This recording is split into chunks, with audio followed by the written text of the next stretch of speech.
सख्या रे भाग 1। आज नववधूच्या स्वागतासाठी बिर्ला हवेली दिव्यांनी आणि फुलांनी सजवण्यात आली होती, जी एका नववधूपेक्षा कमी दिसत नव्हती. आजूबाजूला लोकांची गर्दी होती. हे लग्न मोठ्या थाटामाटात आणि सर्वांच्या संमतीने पार पडल्याचं स्पष्ट दिसत होतं. तेवढ्यात हवेलीच्या बाहेर एकामागून एक अनेक वाहने येऊन उभी राहतात आणि सुंदर लाल गुलाबांनी सजवलेल्या वाहनातून शेरवानी घातलेला एक तरुण मुलगा बाहेर येतो. त्याचा चेहरा पाहून हवेलीत उपस्थित असलेल्या प्रत्येकाला अंदाज येतो की तो या लग्नात खुश नाही आहे. तरीही तो कारच्या दुसऱ्या बाजूने दरवाजा उघडतो.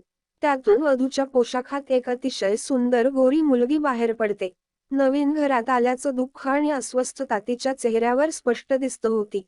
दोघी घराच्या आत चालत येतात. मग मायरा, अबीरची धाकटी बहीण, ती त्या दोघांना थांबवते आणि वराला, अबीर, टॅक्स भरायला सांगते. माझी स्पोर्ट्स कार आता तुझी. आता मला आत जायचं आहे. असंही हे नाटक करून मी कंटाळलो आहे.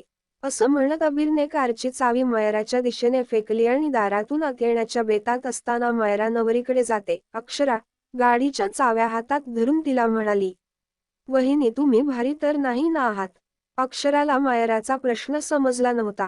ती फेस खाली करून आणि कोणताही आवाज न करता गप्प उभी राहते. वझट दादा, वहिनीला उचलून घे. तू तिला असंच घेऊन जाणार का? तू तर एकदम अनरोमॅन्टिक आहेस. मायरा चिडवत अबीरला म्हणाली. पाय आहेत तिला. असं म्हणत अबीर दरवाजाच्या चौकटीच्या आत आला.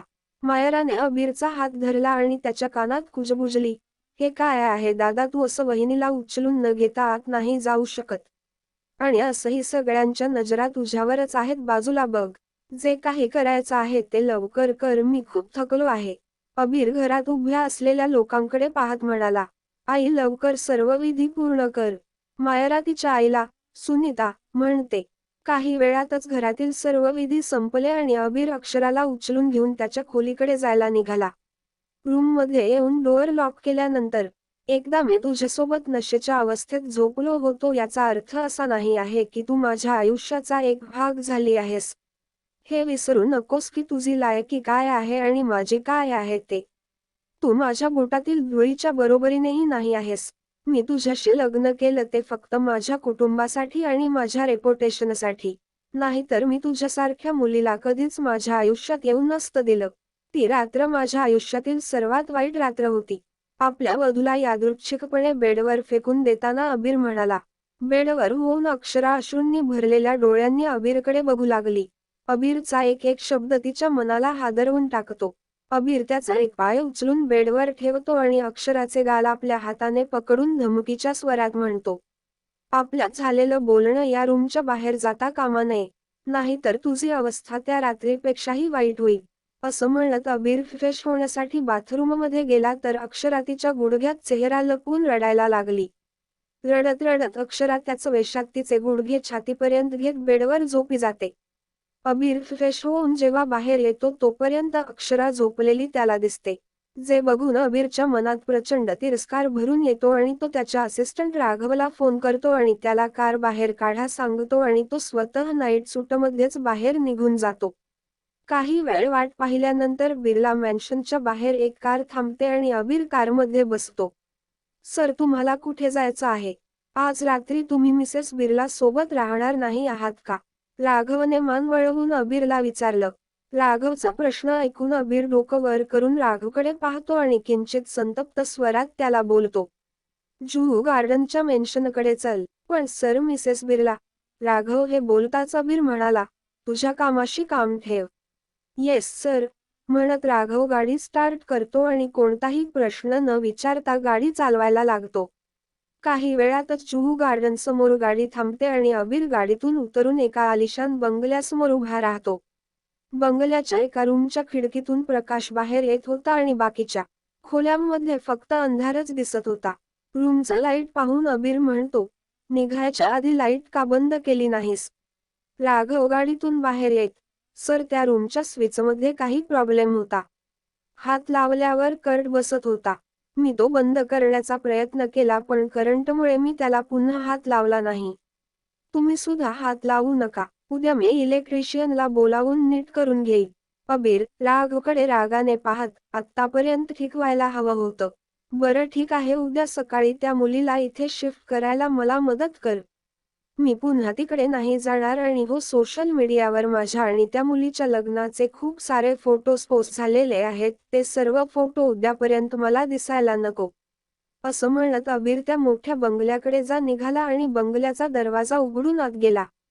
ती मुलगी, ती मुलगी, काय बोलताय? माझी बायकोही बोलू शकत होते किंवा मिसेस बिर्ला पण बोलू शकत होते. असं म्हणत राघव गाडीत बसला आणि पार्किंग क्षेत्राकडे जाऊन गाडी पार्क करून बाजूला एका घरात निघून जातो. इथे थोड्या झोपेनंतर अक्षराचे डोळे उघडतात आणि तिला जाग येते. ती बसून खोलीत इकडे तिकडे पाहते. तिला अबीर दिसत नाही. मग ती हळूच कोणताही आवाज न करता हळूहळू बेडवरून उठते आणि शांतपणे वॉशरूमच्या दिशेने चालत जाऊन हळूच दार उघडते, पण तिथेही तिला अबीर सापडत नाही. अक्षरा एक दीर्घ श्वास घेते आणि तिचा लेहेंगा तिच्या हातांनी उचलत खिडकीजवळ जाऊन उभी राहते. उभी राहिल्यावर ती त्याच खिडकीजवळ बसून रूमची पूर्ण सजावट बघायला लागते. फुलांनी सजलेला बळ, सर्वत्र जळणाऱ्या मेणबत्त्या, खोलीच्या भिंतींवर फुलांनी बनवलेलं हॉट आणि त्या मधोमध अक्षरा आणि अबीर नाव लिहिलेलं होतं. ते बघताना अक्षरा मनातच विचार करायला लागते. माझ्या स्वप्नातील सर्व काही इथे उपस्थित आहे, फक्त एक वगळता. अक्षरा रडत, वयाच्या 12व्या वर्षापासून लग्नाचं जे मी स्वप्न पाहिलं होतं, ते स्वप्न आज तुटलं, तुटून विखुरलं. एवढ्याच विचारात अक्षराचे डोळे पाणावले आणि तिच्या डोळ्यातून अश्रू वाहू लागले. ती तिथे तशीच भिंतीला डोकं टेकवून जमिनीवर बसून रडत होती. दुसरीकडे अबीर त्याच्या बंगल्यात जातो आणि सर्व लाईट्स ऑन करतो आणि हॉलमधून होत पायऱ्यांवरून चालत चालत त्याच्या खोलीत जातो आणि त्याच्या बेडवर बसून तो त्याच्या आयुष्याबद्दल विचार करतो, जे काही तासांपूर्वी पूर्णपणे बदललं होतं. त्याला तेच 2 दिवसाआधीची रात्र आठवते, जेव्हा तो नशेच्या अवस्थेत अक्षरासोबत एका रूममध्ये होता. ते आठवून तो त्याच्या भुवया उंचावतो आणि हातांच्या मुठा घट्ट करतो. त्याच्या डोळ्यात प्रचंड राग आणि तिरस्कार उमटला होता. त्यामुळे तो उठून जायला लागतो. पण तरीही तो त्याचा आपला राग नियंत्रित करू शकत नव्हता. आणि मग तो जाऊन जवळच्या टेबलावर त्याच्या हाताची मुठ जोरात मारतो, ज्यामुळे टेबलावरची काच फुटते आणि त्याच्या हातातून रक्तस्राव सुरू व्हायला लागतो. सकाळी मायराच्या आवाजाने अक्षराचे डोळे उघडले. वहिनी, तू इथे खाली का झोपली आहेस? आणि दादा कुठे आहे? तो रात्री तुझ्यासोबत नव्हता. मायराचा प्रश्न ऐकून अक्षरा बेडकडे नजर टाकते आणि अबीर काल तिच्या सोबत जे वागला ते तिला आठवते आणि त्यामुळे तिच्या डोळ्यात अश्रूंचे थेंब जमा होतात, जे अक्षरा मायरापासून लपवत पुसते आणि मायराला दाबलेल्या आवाजात म्हणते, मला नाही माहिती ते कुठे आहे. काल रात्री मी अक्षराच्या बोलण्यावर कटाक्ष टाकत मायरा मोठ्या आवाजात म्हणाली, तुला नाही माहिती तुझा नवरा कुठे आहे ते? पहिल्या रात्री तो तुझ्यासोबत नव्हता का? मायराला तिच्यावर ओरडताना पाहून अक्षराच्या डोळ्यात अश्रू आले आणि एक एक करून ते गालावर लोळू लागले. ते पाहून मायरा पटकन अक्षराला पकडते आणि तिला शांत करत बोलते, वहिनी, मी तुझ्यावर ओरडत नव्हते अग. मी फक्त तुला सांगत होते की जर तुझी सासू असती तर तिने अशीच प्रतिक्रिया दिली असती. मी फक्त गंमत करत होते अगं. आणि तू रडायला लागली. अरे हा, मी तुला इथं काहीतरी द्यायला आले होते. असं म्हणत मायरा अक्षरापासून दूर बेडकडे जाते आणि तिथून एक बॅग उचलते आणि ती अक्षराकडे जाते आणि तिला बोलते, पटकन फ्रेश होऊन हे घालून ये. आणि प्लीज 10 मिनिटात खाली ये. माझी आई थोडी टाइमची पंक्चुअल आहे. तिला लोक उशिरा आलेले आवडत नाहीत. ठीक आहे, तर मी निघते आता, तू लवकर ये आणि हो. दादाची काळजी करू नकोस. मला माहित आहे तो जुहू गार्डनमधील हवेलीत गेला असणार, तो तिथेच राहतो. असं बोलून मायरा तिथून निघून जाते. अक्षरा चालत येत आरशासमोर उभी राहून स्वतःला मिररमध्ये बघते आणि तिचा हात तिच्या गळ्याजवळ घेते आणि तिचं मंगळसूत्र धरून मनात विचार करते. 8 वर्षांपासून पाहिलेलं सर्वात सुंदर स्वप्न आज फक्त दुःख आणि द्वेषाचे स्रोत बनलं आहे. दुसरीकडे अबीर देखील त्याच्या कापलेल्या तळहातावर कोणतीही पट्टी न लावता बाल्कनीच्या स्विंगवर झोपला होता. एक एक करून रक्ताचे अनेक थेंब त्याच्या हातातून खाली पडत होते आणि जमिनीवर पसरले होते. आणि त्याचा हात बराच वेळ असाच लटकला होता. बऱ्याच वेळाने आता रक्तस्राव थांबला होता. मग त्याच्या कानाजवळ त्याचा फोन वाजतो आणि तो स्विंगवरून उठला आणि हाटा सांभाळत तो त्याच्या खोलीच्या दिशेने निघाला. हा फोन मायराचा होता, ज्यामुळे अबीर फोन न घेता बेडवर यादृच्छिकपणे फेकून देतो आणि आंघोळ करायला जातो. राघव पहाटे अक्षराला जुहू गार्डन हवेलीत घेऊन जाण्यासाठी बिर्ला मुशर पोहोचतो. ते पाहून दिनेश बिर्ला, अबीरचे मोठे पप्पा, म्हणाले, अबीर आज ऑफिसला जाणार नाही. आज संध्याकाळी त्याचं रिसेप्शन आहे. लग्नाच्या सर्व विधी झाल्यानंतर तुमच्या बॉसला ऑफिसमध्ये घेऊन जा. ओके. यावर राघव म्हणाला, मी बॉसला ऑफिसला न्यायला नाही आलो आहे. ते काल रात्रीच बिर्ला मधून निघून गेले होते. मी इथे मिसेस बिर्लांना त्यांच्या जुहू गार्डनच्या मध्ये घेऊन जायला आलो आहे. बॉस तिथेच आहेत आणि ही त्यांची ऑर्डर आहे. तर दिनेश म्हणाले, तो असा कसा निघून गेला सुनेला इथे सोडून? आणि आमची सून इथून कुठेही जाणार नाही. त्यांना फोन करून सांगा की परत इकडे या. आज संध्याकाळी रिसेप्शन आहे. मीडियाचे लोक येतील. त्यांना आम्ही काय सांगणार आहे. Okay sir. एवढं बोलून राघव अबीरला कॉल करतो. अबीर नुकताच फ्रेश होऊन बाहेर आला होता तेवढ्यात त्याच्या मोबाईलवर कॉल येताना दिसला. राघवचा कॉल पाहून अबीर 1-2 रिंगमध्येच फोन रिसीव्ह करतो आणि हम आवाजाने राघवला काय बोलायचं आहे ते बोलायला सांगतो.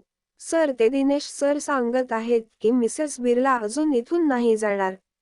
ते मिसेस बिर्लाला संध्याकाळी रिसेप्शन झाल्यावर येण्याची परवानगी देतील आणि ते तुम्हाला इथे बिर्ला मॅन्शनमध्ये यायला सांगत आहेत.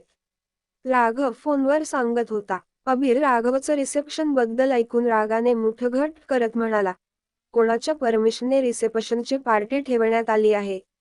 येतोय मी. एवढं बोलून अबीर फोन परत बेडवर फेकतो आणि रागाने त्याच्या कबर्डमधून तो कपड्यांचा सेट काढतो आणि रेडी होतो. केस सेट करून आणि हातात महागाच ब्रँडचे वॉच घालून आणि चेहऱ्यावर प्रचंड संताप घेऊन त्याच्या गाडीची चावी आणि फोन उचलतो आणि तिथून निघतो. गाडी चालवताना अबीरला त्या रात्रीचा प्रसंग वारंवार आठवतो. त्यामुळे तो स्टेअरिंग व्हीलवर हात घट करतो. हात कापल्यामुळे आणि त्यावर पट्टी नसल्यामुळे पुन्हा रक्तस्राव सुरू होतो. पण अबीरला ती वेदनाही जाणवत नव्हती. आणि पुढे पाहून तो भरधाव वेगाने गाडी रस्त्यावर चालवतो. बिर्ला मशक, वहिनी तू तयार आहेस का? असं म्हणत मायरा पुन्हा अबीरच्या खोलीत येते आणि अक्षराला तयार पाहून ती तिच्या तोंडावर हात ठेवते. वहिनी तू किती सुंदर दिसत आहेस. ही लाल साडी तुझ्यावर खूप सुंदर दिसत आहे. आणि हे काय वहिनी, तू तुझ्या केसांचा जोडा का बांधलास? त्यांना ओपन ठेव ना. मला माहित आहे दादाला तू मोकळ्या केसांतच जास्त आवडशील. मायरा अक्षराकडे बघत बोलते आणि तिचा हात तिच्या केसांजवळ घेऊन जाते. नको नको, असेच ठीक आहेत. असं म्हणत अक्षरा थोडी मागे सरकते. त्यावर मायरा तिला म्हणाली, ठीक आहे ठीक आहे. चला खाली जाऊया. सर्वजण नाश्त्यासाठी तुमची वाट पाहताय. आणि अबूर दादा देखील लवकरच येतील. अबीर हा शब्द ऐकताच अक्षराचे पाय तिथेच थांबतात आणि घाबरून तिच्या हृदयाचे ठोके वाढतात. तिला काल रात्रीचा प्रसंग आठवतो त्यामुळे तिच्या चेहऱ्यावर भीती आणि दुःख दोघी उमटतं. वहिनी तू का थांबलीस आणि तुझ्या कपाळावर इतका घाम का आलाय? मला वाटतं की तुझी तब्येत ठीक नाही आहे. मी आत्ताच आईला बोलवते. मायरा अक्षराकडे वळून म्हणाली, अरे नाही मी ठीक आहे. ते मी जरा नर्वस झाले आहे. मी इथे नवीन आहे ना म्हणून. अक्षरा मायराचा हात धरून म्हणाली, मला माहित आहे की तू माझ्या भावामुळे घाबरली आहेस, पण तुला माझ्या भावाला घाबरण्याची काही गरज नाही आहे. मला माहित आहे की तुझं आणि दादाचं लग्न कोणत्या परिस्थितीत झालं आहे. तुम्ही अजून एकमेकांना चांगलं नाही ओळखत, पण बघ तू लवकरच माझ्या भावाच्या प्रेमात पडशील आणि माझ्या भावाने तुला त्रास दिला तर मला सांग. आपण दोघं गुंडांना बोलावून त्याला मारहाण करू. अक्षराच्या उदास चेहऱ्याकडे बघत, काय वहिनी तू पण माझ्या जोकवर एक स्माईल पण नाही दिलीत. मायरा अक्षराचा हात धरून तिला म्हणाली. त्यानंतर त्यांना खालच्या हॉलमधून अबीरच ओरडण्याचा आवाज ऐकू येतो त्यामुळे मायरा अक्षरासोबत खाली येते. तुम्हाला कोणी सांगितलं माझ्या रिसेप्शनची अखेरशमट करायची? नेक्स्ट टाइम मला न विचारता माझ्यासाठी कोणताही निर्णय घेऊ नका. राघवच्या दिशेने वळून, सर्व प्रोग्राम कॅन्सल कर आणि मीडियाला यायला नाही सांग. मला अजून काही नाटक नाही करायचं आहे. दिनेशसमोर ब्रेकफास्ट टेबलवर अबीर हात मारत म्हणाला, अबीर ही काय पद्धत आहे तुझ्या मोठ्या पप्पांसोबत असं बोलायची? माफी माग त्यांची. सुनीता अबीरची स्टेप मदर खुर्चीवरून उभ्या राहून म्हणाल्या. सुनीताचं बोलणं ऐकून अबीरने सुनीताकडे एक कटाक्ष टाकला आणि काहीही न बोलता तो वळून त्याच्या खोलीकडे निघणार होता तेव्हा त्याची नजर मायराचा हात धरून घाबरत उभी असलेल्या अक्षरावर पडली. अबीर त्याच्या खोलीकडे जाणारा रस्ता सोडून अक्षराच्या दिशेने जातो आणि तिचा हात धरून तिला खेचत चालायला लागतो. अबीरने तिला असं खेचले तेव्हा अक्षरा आणखीनच घाबरते आणि भीतीमुळे तिचं हृदय वेगाने धडधड करायला लागतं. अबीर इतक्या वेगाने चालत होता की अक्षरा जवळजवळ धावत होती, त्यामुळे तिचा पाय थोडा वाकतो आणि अनैच्छिकपणे तिच्या तोंडातून अबीर शब्द बाहेर पडतो. अक्षरचा आवाज ऐकून अबीरची पावलं तिथेच थांबतात आणि तो अक्षराच्या चेहऱ्याकडे बघायला वळतो. अक्षराच्या गोड आवाजात त्याचं नाव ऐकण्याची ही पहिलीच वेळ होती. जरी त्या रात्री दोघं नशेच्या हालत मध्ये एकत्र असताना खूप बोलले होते, पण त्यांच्यात झालेला संवाद आणि ते दोघं कसे जवळ आले ते त्यांना आठवत नव्हतं. त्याचं नाव ऐकून अबीर अक्षराच्या चेहऱ्याकडे पाहायला लागला. पहिल्यांदाच त्याने तिच्या चेहऱ्याकडे इतकं लक्षपूर्वक पाहिलं होतं. निष्पाप गोरा चेहरा, अश्रूंनी भरलेले हलके तपकिरी डोळे, गुलाबाच्या पाकळ्यांसारखे बारीक ओठ. ज्याला माहित नाही का ती पुन्हा पुन्हा आत दाबत होती. अबीरला तिच्याकडे बघताना पाहून अक्षराच्या मनातली भीती आणखीनच वाढली आणि अबीरकडे पाहण्याची तिची हिंमत होत नव्हती, त्यामुळे ती डोकं खाली करून जमिनीकडे बघायला लागली. अबीर बराच वेळ अक्षराकडे बघत होता तेव्हा राघव त्याच्याकडे जाऊन त्याला म्हणाला, "सर, निघायचं." राघवचा आवाज ऐकून अबीर अक्षराच्या चेहऱ्यावरून डोळे वळवून राघवकडे पाहतो आणि मग अक्षराच्या डोळ्यांतून पडणारे अश्रू पाहून तिचा हात सोडतो. "दादा, प्लीज, वहिनीला संध्याकाळपर्यंत माझ्यासोबत राहू दे ना. मी स्वतः तिला संध्याकाळी जुहू गार्डनमध्ये घेऊन येईल, प्रॉमिस." मायरा अबीरकडे जात म्हणाली. अबीर 2 सेकंद अक्षराच्या चेहऱ्याकडे पाहून बिर्ला मधून काहीही न बोलता निघून जातो. राघवही त्याच्या मागे निघून जातो आणि दोघी गाडीत बसतात. "सर, तुम्हाला घरी जायचं आहे की ऑफिसला जाणार?" राघव ड्रायव्हिंग सीटवर बसत म्हणाला. "ऑफिस." एवढं बोलून अबीर एकदम शांत झाला. "ओके सर," म्हणत राघव गाडी ऑफिसच्या दिशेने वळवतो. इकडे अबीर निघून गेल्यावर अक्षरा तिच्या खोलीकडे धावत जाते. खोलीचा दरवाजा बंद करते आणि तिथेच बसून रडायला लागते. मायरा पटकन अक्षराच्या मागे धावत येते आणि दार बंद झाल्यावर ती ठोठावते, तिला बोलते, "वहिनी, प्लीज दार उघड." 2-3 वेळा दर ठोठावल्यावर अक्षरा उठून तिचे अश्रू पुसून दार उघडते आणि खोटं हसत तिला म्हणाली, "अबीरने मला ओढलं होतं ना, त्यामुळे माझी साडी थोडी सरकली होती म्हणून." "अच्छा, मला वाटलं की." "हे सगळं सोड. तुला माहित आहे का दादाचा बेस्ट फ्रेंड कोण आहे?" मायरा म्हणाली. अक्षरा नाही मध्ये तिचं डोकं हलवते. "राग. नेहमी त्याच्यासोबतच असतो. पण तुला माहितीये, दादा जरी राग करत आहे तरी तो मनाने खूप चांगला आहे." मायरा हसत तिला म्हणाली. मायराचं बोलणं ऐकून अक्षरा किंचित हसत आणि तिला आत यायला सांगते. "तुला भूक लागली असेल ना? 1 मिनिट." असं म्हणत मायरा जिन्यावर जाऊन ओरडते, "साजिया दीदी, माझ्यासाठी आणि वहिनीसाठी वरच्या मजल्यावरच्या खोलीत नाश्ता आणा." एवढं बोलून मायरा अक्षरासोबत रूममध्ये येते आणि दोघी बेडवर बसून गप्पा करतात. इकडे ऑफिसमध्ये पोहोचल्यावर अबीर दिवसभर कोणतेही काम न करता त्याच्या केबिनमध्येच बसलेला असतो आणि शेवटी उठून तो जुहू गार्डनमधील मुशलमध्ये जातो आणि तिथे जाऊ दारूचे अनेक ग्लास संपवतो आणि त्याच्या जबरदस्तीच्या लग्नाचा विचार करत असतो. नशेत असताना त्याला त्याच्या घराबाहेर कार थांबल्याचं ऐकू येतं, त्यामुळे तो उठतो आणि खिडकीतून बाहेर पाहतो. अक्षरा, मायरा आणि दिनेश गाडीतून बाहेर येतात आणि घराच्या दाराकडे येतात. "1 मिनिट, माझ्याकडे चावी आहे." बोलून मायरा तिच्या बगमधून चावी काढते आणि दार उघडते. अक्षरा पूर्ण घर पाहते. सगळं आपापल्या जागी सुबकपणे ठेवलेलं होतं आणि हॉलच्या भिंतीवर मध्यभागी एक मोठी फ्रेम लावलेली होती. त्यात एका जोडप्याचा फोटो होता, जो पाहून अक्षराला समजत की तो फोटो अबीरच्या आई वडिलांचा आहे.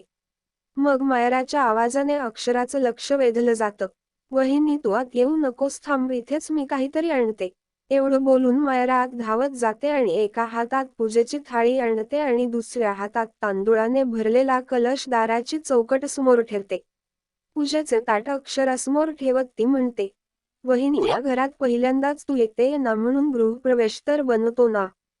"हो ही नाही डॅड," मायरा म्हणाली. अबीर हे सगळं पाहून नशेत आणि रागावलेला अवस्थेत दाराजवळ येतो आणि अक्षराला उचलून घेत तिथे उभ्या असलेल्या त्याच्या मोठ्या पप्पांना आणि मायराला म्हणतो, "मी तिला एवढ्या उच्च घराण्याची सून बनवलं आहे आणि विधी एकट्या असं नाही होणार. जे काही होईल ते माझ्यासोबत होईल." अक्षराकडे बघत मिसेस अक्षरा अबीर बिर्ला असं म्हणत अबीर पुढे सरकतो. "कुठे नेत आहात त्यांना?" दिनेश बिर्ला, अबीरचे मोठे पप्पा, म्हणाले. "बायको आहे ती माझी. आमचं नवीन लग्न झालं आहे. मग लग्नाची पहिली रात्र तर सेलिब्रेट करावी लागेल ना." अबीर नशेत अडखळत म्हणाला. लग्नाची पहिली रात्र ऐकून आणि अबीरला पुन्हा नशेत पाहून अक्षराच्या मनात जो काही धीर उरला होता तोही नाहीसा होतो आणि तिच्या डोळ्यातून अश्रू सतत वाहायला लागतात. भीतीने तिचे हात पाय पूर्णपणे थंड झालेले होते. तुम्हा दोघांना मी राहायला सांगितले नाही आहे. तुम्ही दोघी परत बिर्ला मॅन्शनला जाऊ शकता आणि मी माझ्या बायकोसोबत रूममध्ये जातो.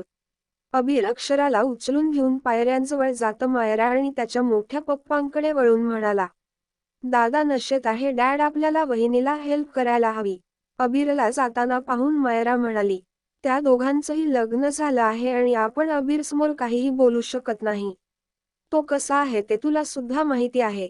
अक्षरा स्वतःची लढाई लढावी लागणार आहे. दिनेश बिर्ला मायराचा हात धरत घरून तिला बोलतात. निघण्यापूर्वी त्यांनी दार बंद केलं आणि तिथून त्यांच्या घरी गेले. हे गाईज, कसा वाटला आजचा भाग? कशी वाटली स्टोरी? काय घडलं होतं त्या रात्री ज्यामुळे त्यांचं आयुष्य बदललं? काय होईल पुढे? कशी होईल अक्षरा आणि अबीर मध्ये प्रेमाची सुरुवात? त्यासाठी वाचत राहा. सख्या रे. To be continued. व्हिडिओ आवडला असेल तर लाईक करा, शेअर करा आणि चॅनेलला सबस्क्राईब करून बाजूची घंटी नक्की दाबा. धन्यवाद.